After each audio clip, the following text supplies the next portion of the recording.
the night of April 23rd in 1940, 209 people, all African Americans, perished in a fire at the Rhythm nightclub in Natchez, Mississippi. The one-story dance hall was once a blacksmith shop, a church, mule stable, and a Coca-Cola bottling company, located just blocks from the city's business district.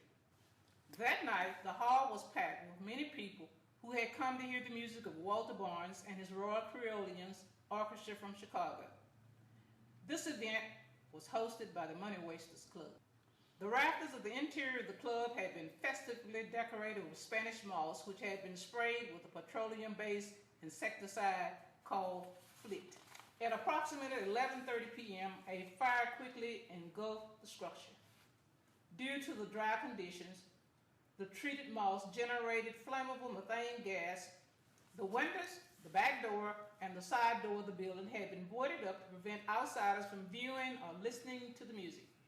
The crowd was trapped. Many other people were able to escape through the front door and through knocked-out windows, but many died from smoke inhalation or were crushed by the crowd. Band leader Barnes and 9 members of his band were among the victims. Local funeral homes were overwhelmed, and many victims were buried in mass graves. The Rhythm Club fire was the first recorded nightclub fire, and today is ranked as the 4th deadliest on record in U.S. history. In August 2010, the Rhythm Club on-site memorial museum opened in Natchez, commemorating one of our country's most horrific disasters. Hi, we are Betty and Monroe Sago, owner and operator of the Rhythm Night Club on-site memorial museum. And this has been your Natchez History Minute.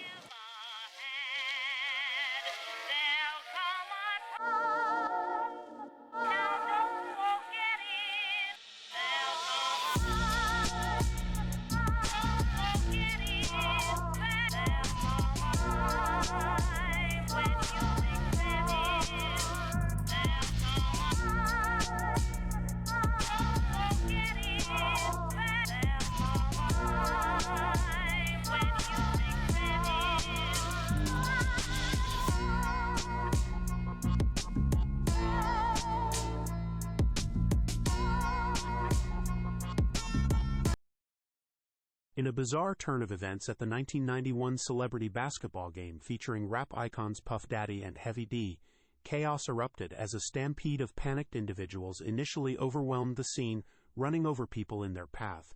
Then, the strangest thing happens next, in an unexpected twist. The same individuals who moments earlier who were not smart enough to walk in a single-filed line, magically transformed into impromptu emergency medical technicians, EMTs.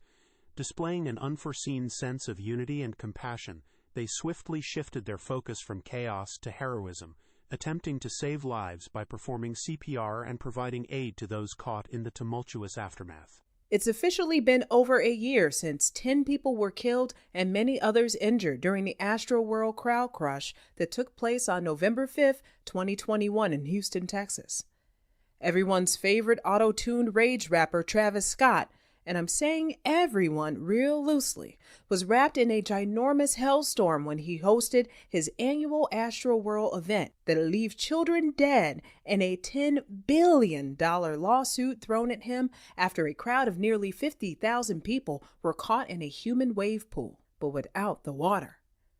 As with any mass disaster, many speculations surrounding the tragic incident began to circulate, and all fingers were ultimately pointed at Travis.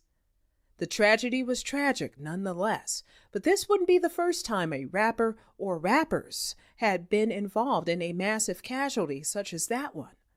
Just 30 years prior to Astroworld, there was Diddy's Deadly Stampede, otherwise known as the College City Tragedy, where event-goers were killed and dozens injured. It'll soon be City College's anniversary of the unspoken incident where 9 people unfathomably lost their lives. The people just wanted to see their faves pretend to be Kobe for a night at what was billed as the Heavy D and Puff Daddy celebrity charity basketball game. Students, mothers with their children, and sports fans alike had been standing outside of City College's gymnasium building for hours to gain entry into its main building. eager to see the celebrity lineup and the array of guests that were bound to be in attendance. New York's cool air blended with the excitement of thousands of people had been the beginning to what was supposed to have been a joyous evening. Split into two lines, one for those who had already bought their tickets and another for the ones still in need of theirs. Dozens of security had been hired to keep their eyes on the growing crowd that gradually wrapped around the college buildings and seeped past the parkway. Everything appeared to be under control until the two lines leading into the event expanded into three. This one, a disorderly, non-single file line filled with attendees who didn't have a ticket nor were planning on getting one. Meanwhile, inside the building, the crowd came in hot, eager to get into the metal doors leading into the Nat Holman Gymnasium where the artist resided. Just a few ticket handlers were on the scene, quickly glancing over people's purchased papers of entry.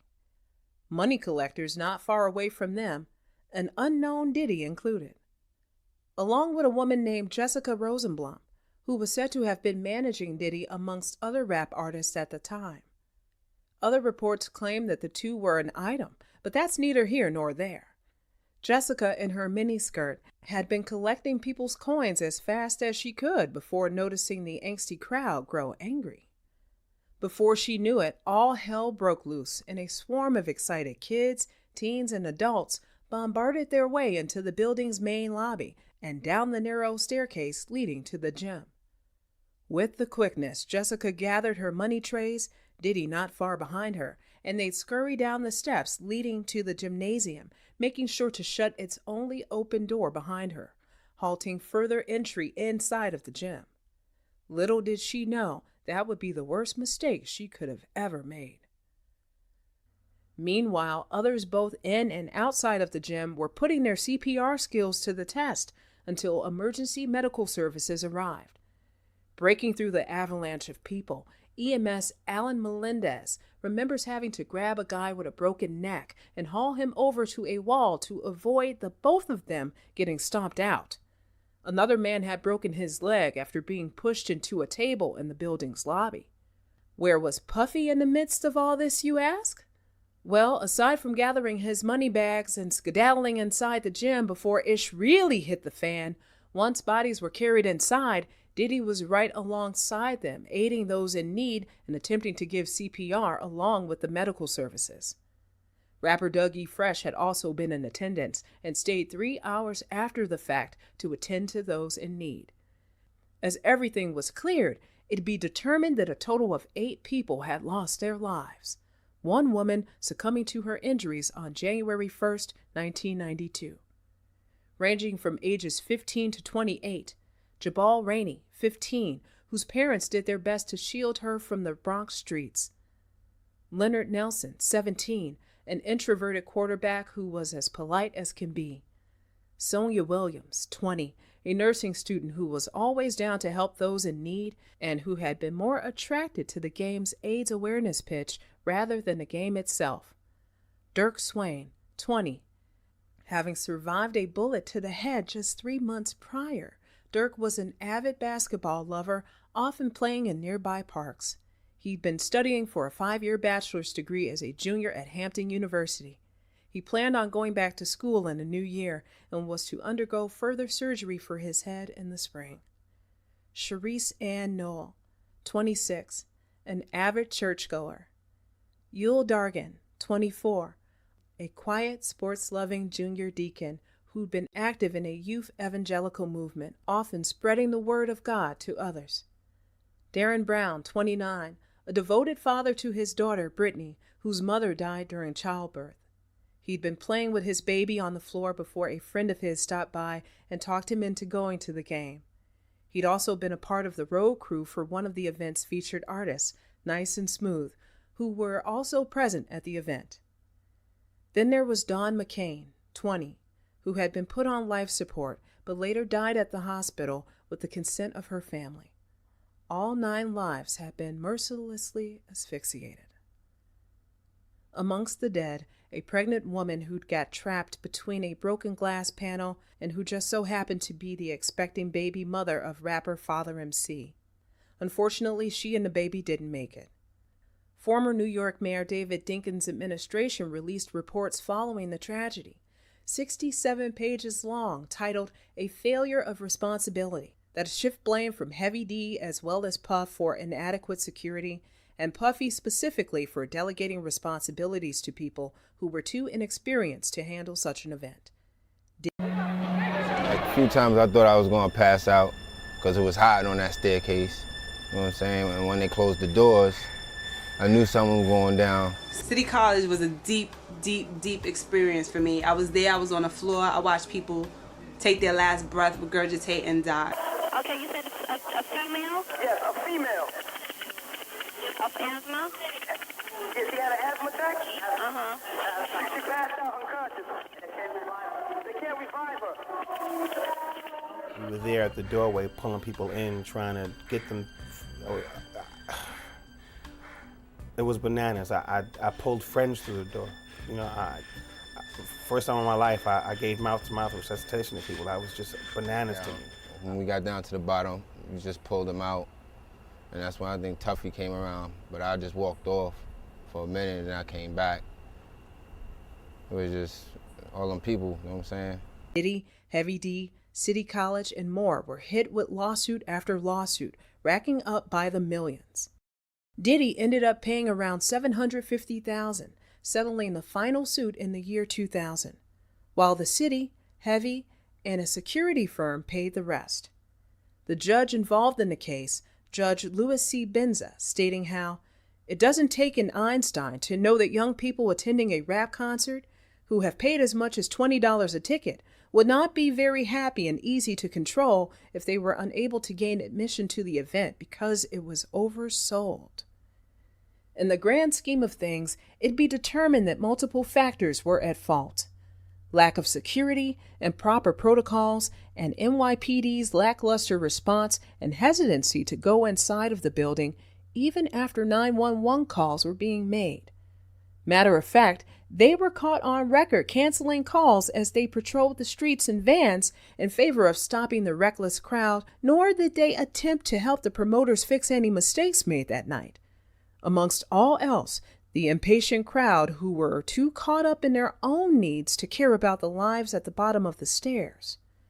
Darren Brown's camera that he'd brought in hopes of capturing some memories on film was nowhere to be found.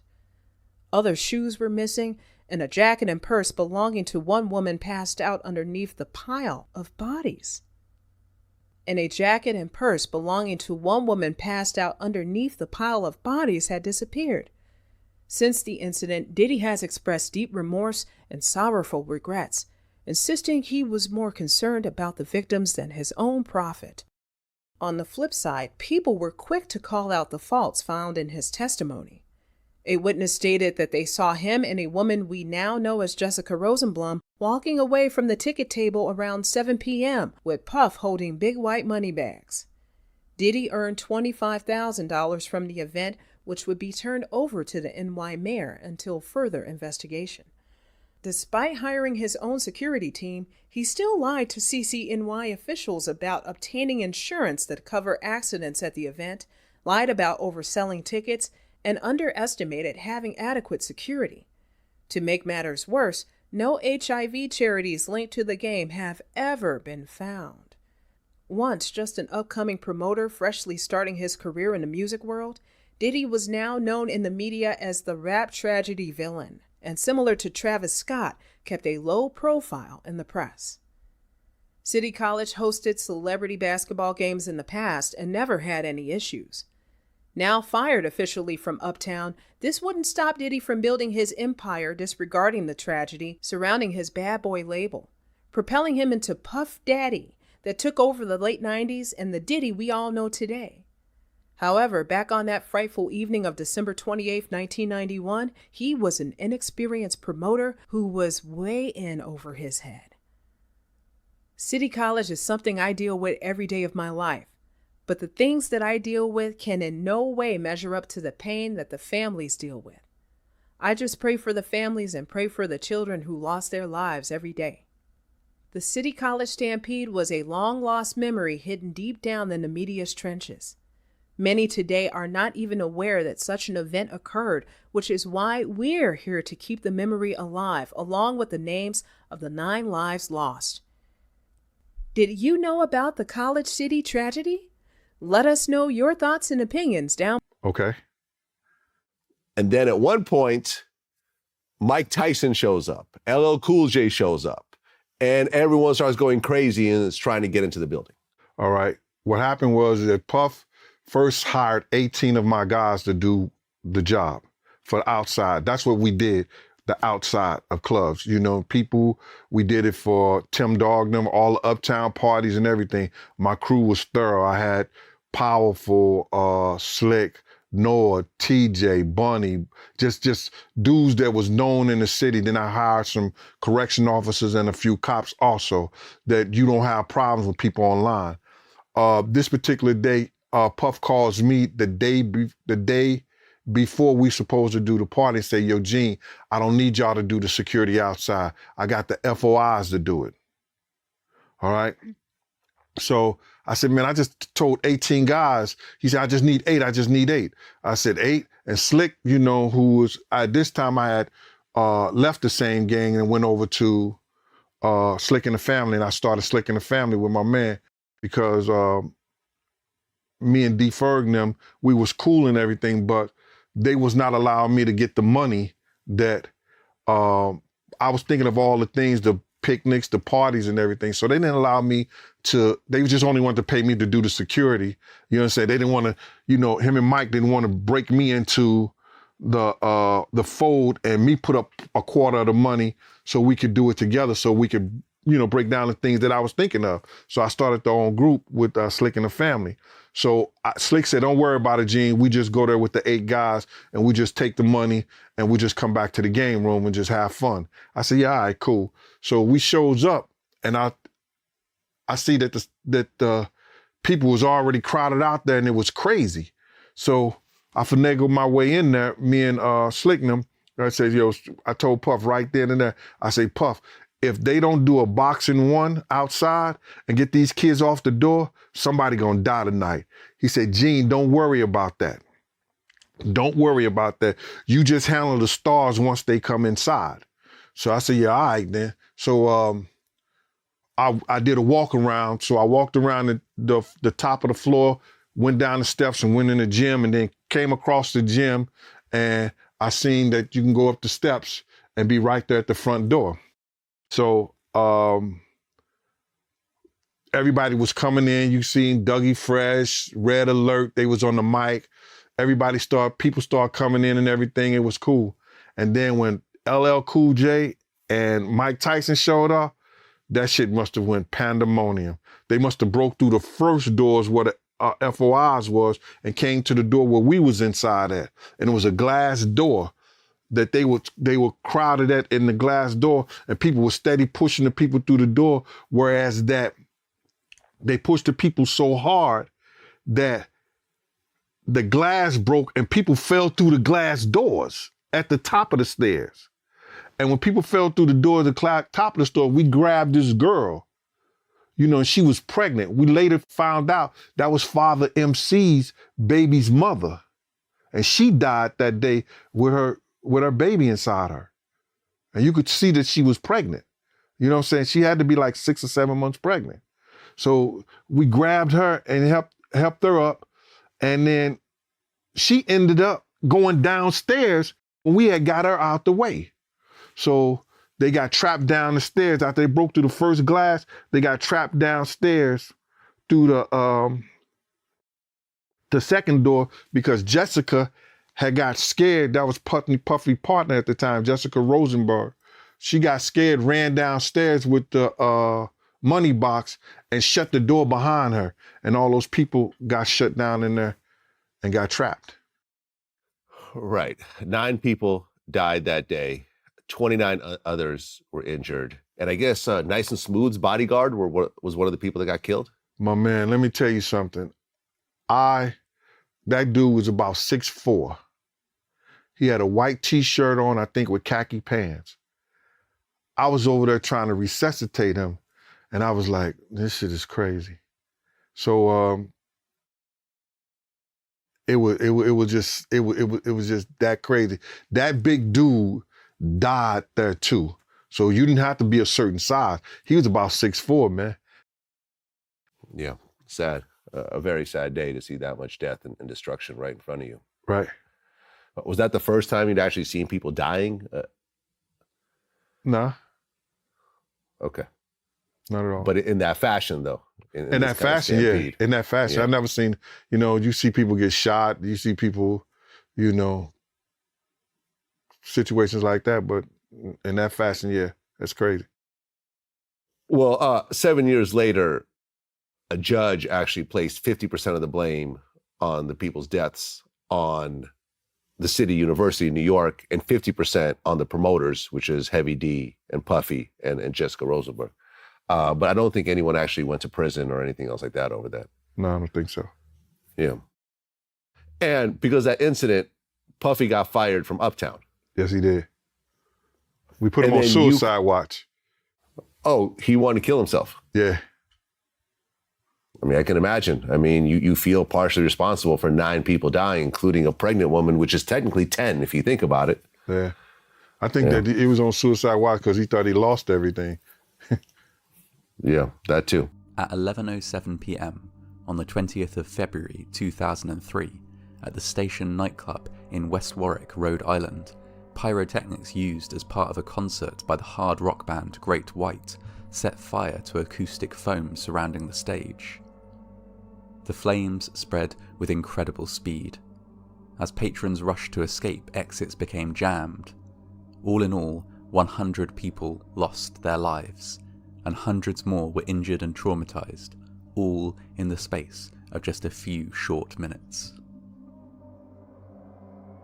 The fire started just seconds into the band's opening song. Pyrotechnics designed to create a controlled shower of sparks had been set up on either side of the stage. 2 fountains were directed straight up, and 2 were angled off at 45 degrees. As Great White took to the stage and launched into their song Desert Moon, tour manager Daniel Bichel triggered these pyrotechnics.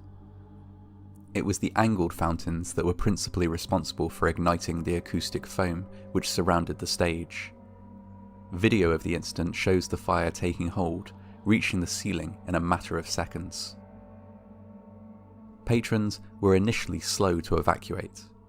This may have been because they believed that the fire was part of the act. The music video for the song, which the band were playing, showed the musicians surrounded by flames. Not long after the pyrotechnics ended, though, the band ceased to play, and the lead vocalist, Jack Russell, calmly spoke into the microphone while looking at the blaze. "That's not good," he said. The band members fled the nightclub via an exit beside the stage. Realizing the danger they were in, the crowd began to evacuate as well. The Station nightclub had several exits, but most patrons were unfamiliar with the layout of the building, and so flocked towards the main entrance and exit. The narrow corridor leading up to this door was swiftly jammed with bodies. 462 people were in the building when the fire began, 58 more than the venue's official capacity. In the chaotic rush to escape, many people were trampled. The main exit became clogged completely with bodies, with patrons wedged in so tight that even those who had already escaped couldn't pull them free. In addition to the deaths caused by crushing and trampling, many also died from smoke inhalation. The acoustic foam gave off a dense, opaque, toxic smoke when it burned, which not only made it extremely difficult to navigate the building, but also caused death after just a few breaths. In total, 100 people died on scene as a result of crush-related injuries, smoke inhalation, and from burns from the fire itself. Among the dead were Ty Longley, the lead guitarist of Great White. It is reported that he initially escaped unscathed, but, miscalculating the severity of the fire, returned to the building to try and rescue his guitar. Ty Longley was the only member of the band to perish in the fire. The other members of Great White escaped through a door adjacent to the stage, a door which at least some audience members were prevented from using by a bouncer who stated adamantly that the exit was for the band only. With so many dead and the nightclub destroyed, thoughts turned to who to blame for the disaster. The nightclub owners said they did not give permission for the band to use pyrotechnics. Band members claimed they did have permission. Meanwhile, an investigation revealed that fire safety inspectors should long ago have demanded the installation of a sprinkler system into the ancient building. The two brothers who owned the nightclub and Great White's manager were charged with 200 counts of manslaughter each, 2 for each victim, as it was alleged that they had committed both criminal negligence manslaughter and misdemeanor manslaughter. While the nightclub owners pleaded not guilty, Great White's manager, Daniel Bichel, pled guilty, stating that he wished the investigation to be over quickly so that the families of the victims could achieve closure. Bichel was sentenced to 4 years in prison, with an additional suspended sentence. Many of the families of the deceased were supportive of him, with some even writing letters that noted their forgiveness and asking for him to be freed from prison. He was released after serving just 2 years in jail. The two nightclub owners were given similar sentences, with one of them facing 4 years in jail and the other 3 years of probation. The difference in their sentences was down to the different levels of responsibility they each had for the purchase and installation of the flammable foam. Numerous civil suits worked their way slowly through the courts, with the largest resulting in a settlement of $25 million from a company that manufactured the foam. 5 months after the fire, Great White went on a benefit tour. They began each set with a prayer for those who had lost their lives in the fire, and donated a portion of their proceeds to a fund to support the surviving relatives. For many years, they refused to play the song they had been playing when the fire began, but eventually added it to their repertoire again in 2009. The site of the fire was cleared, and survivors and loved ones of the deceased left numerous crosses as memorials to the dead. A permanent memorial was eventually erected on the site, and it is now a park which sees a memorial service on the 20th of February each year. While the fire was a terrible and costly one, it did result in an almost instant improvement in fire safety across the board. A moratorium was placed on the use of pyrotechnics in small venues, and many nightclubs undertook programs of rapid improvement to bring their premises up to code. While the 100 music lovers who died during the station nightclub fire might have died unnecessarily, their deaths, at least, were not in vain. I've been trying to clear miscommunications up, and I'm letting everybody know right now that, Joseph, I need you to call me right now. Because let me tell you, I don't feel safe. I'm in Kansas City. I'm at the Hilton Hotel. And I'm telling everybody right now, Rasby does not feel safe. Pull out an APB for Rasby in Kansas City. I don't feel safe. I don't feel safe. I'm telling everybody right now, I don't feel safe. What's up? What's up? What's up? It's turned up.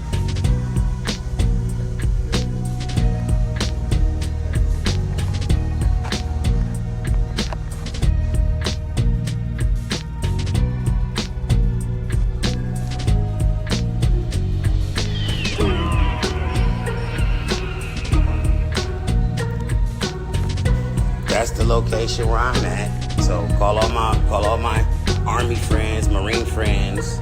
No, I'm not good. That's exactly where I'm at. Come get me. Yep, I'm staying right here, and everybody's gonna be compliant.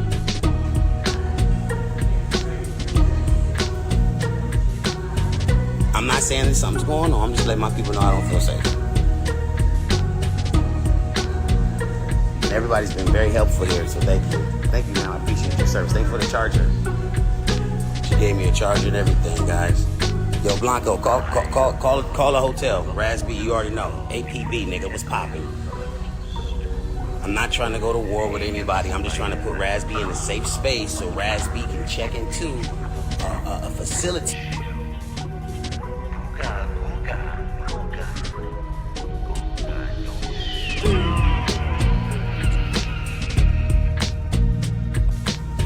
What's the address here, Robert? What's the address here, Robert?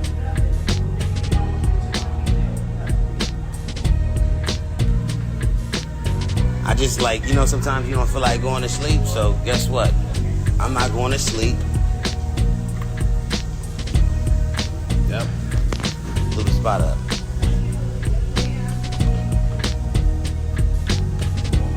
So just so y'all know, I'm with, yeah. No, it's not just go outside. Not when people keep showing up. So I'm telling y'all right now.